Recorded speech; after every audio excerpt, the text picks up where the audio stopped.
Is this a case of bagging this performance and moving on quickly? Yeah, definitely. I don't think we want to dwell too much on what's transpired, but it is something that we can address going forward and into the next game. So hopefully we can rectify that. The mic is big. There we go. Yeah, I don't think it's a performance that we want to dwell too much on. However, we do need to chat about the way we started and hopefully build on from there into the next T20.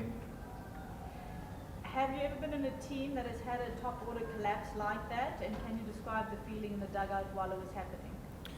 Yeah, it has happened before. It actually happened in our previous tour here in Katak. I think Bhuvi got off to a flyer, put us behind the 8-ball, ended up winning the game. I think when you put under pressure early on, it's very difficult to come back. But the boys showed a little bit of fight and character, and I think we can build very much so from there. And talk us about what your plan was going in at 68 for 7 with just 4 overs to go.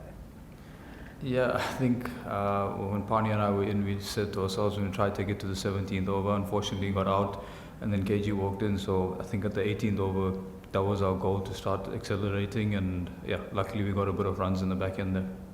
Yeah, and on that note, what positives do you take from that batting performance, and how do you rectify errors from that top order collapse heading into the next match?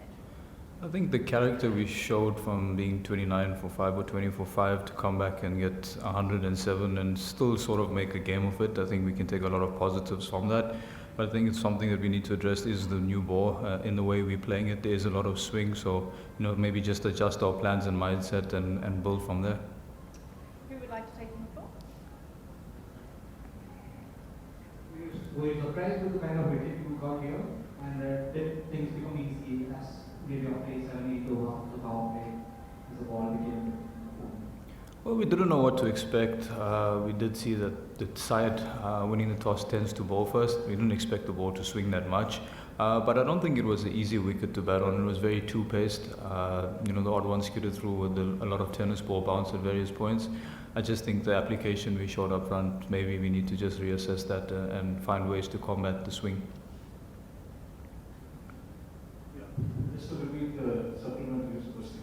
What about doing, you answered it partially. Was it doing a lot more than normally you would do on a wicket surface like this? And 4 wickets down by the second over and 5 in the power play. It's been really tough. And what was the conversation like with your case? Yeah, I think the ball did swing prodigiously in the first couple of overs. We saw that Deepak obviously swung a little bit more than Arshdeep, but it was quite prodigious. I think when you're 5 wickets down in the power play, you still got to be focused. I think the plan was, at the time, I think it was Aiden and Wayne that were batting, and the plan was obviously to try bat, not get bowled out and get to 16 overs if those two had a partnership at 16 overs, and then we can play from there. Unfortunately, Aiden got out, so we had to start rebuilding again, and yeah, that's why we only got 107. Yeah. KESHAV, obviously you're not going to defend 106 by just allowing it like a bat. I mean, what a good start you got Korea reasonably early. So did it get a little better after that in terms of for batting, or did they bat really well for that partnership? Yeah, I thought the C bowlers did really well in the power play. KG and Wayne bowled exceptionally well. They didn't give much, got the wickets. I don't think it got easier to bat. I just think small moments could have gone away.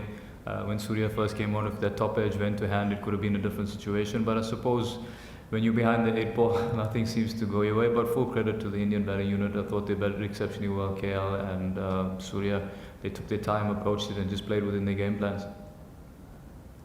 Any other questions? Yeah, One it's last basically also, even the opening what I normally falls, like David Miller, they play in T20 also stumps. First ball dismisses things harder for him, even the lower order. Yeah, definitely. I think, like you said, if you go 5 down on the power play, it's very difficult to come back from there. But yeah, I think maybe a bit of rustiness from the boys. But coming back, hopefully we can come up with better plans and execute a lot better, and make the second T20 a lot more exciting. Great, we'll take one last one. Oh, well, India bowled really well. How much do you give the credit to? Is it because of the liveliness of the wicket, or was it due to the atmospheric conditions? The board was swinging so much earlier on. Yeah, I think even though the ball was swinging prodigiously and the conditions were probably in the bowler's favour, you still got to land the ball in the right area. So full credit to Deepak and Arshdeep for the way they started. They landed the ball in uncomfortable areas for us, and they were just on top of us from the power play. Do you know the wicket was really lively right through? Not really. I think it stopped swinging once the new ball or the shine came off the new ball. So I think after 4 or 5 overs, and then it was just a little too pace from there.